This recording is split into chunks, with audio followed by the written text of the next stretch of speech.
2023 provides us a special opportunity for this state and for this legislative session to change everything for the better, to be the generation that puts aside partisanship and ushers Kentucky into a new era of prosperity. Happening news since 6 tonight. The state of Kentucky from Governor Andy Beshear tonight, giving his address about the Commonwealth for the last time before he runs for re-election, touting the state's economy, disaster recovery efforts, and major business investments.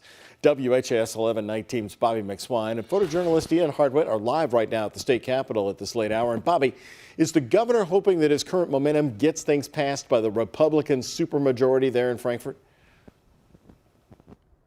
Well, Doug, I think it's certainly safe to say that he hopes that that will be the outcome. The whole tone of his speech was optimistic. Again, like you said, he touted his success, especially on the economy, but he is looking toward the future with funding for education, the possibility of sports betting, and medical marijuana. But he says it'll take bipartisan support to get it all done.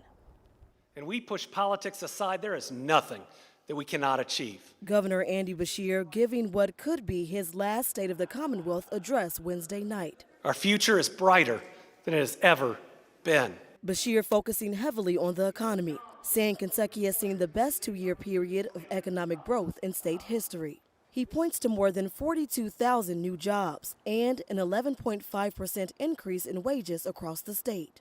The promise of a better future has never been brighter, as our Commonwealth has emerged from the pandemic as a national economic leader. Senate President Robert Stivers and House Speaker David Osborne say Beshear can't take too much credit for the economy. You know, I think if the sun rose today, he was trying to take credit for it, because I was actually getting texts from people talking about all the economic development initiatives that he said and discussed, and they were talking about, well, we could never get them to help us. We had to get you all involved to get them engaged. The successes that we're experiencing here economically are a result of good pro-business policies. Those are pro-business policies that we passed over the last 6 years. And to my recollection, there's not a single one of those policies that he didn't either sue us for as Attorney General or veto when we passed as governor. The governor also addressing juvenile justice, reminding Kentuckians of recent changes made to house violent offenders separately and to create a female-only detention center. We're going to be asking you, the General Assembly, for help. Help in the form of higher salaries, upgrades to our facilities, and some necessary changes to state law. Another hot-button topic, medical cannabis. Beshear touts his recent executive order, which allows eligible Kentuckians to use the drug.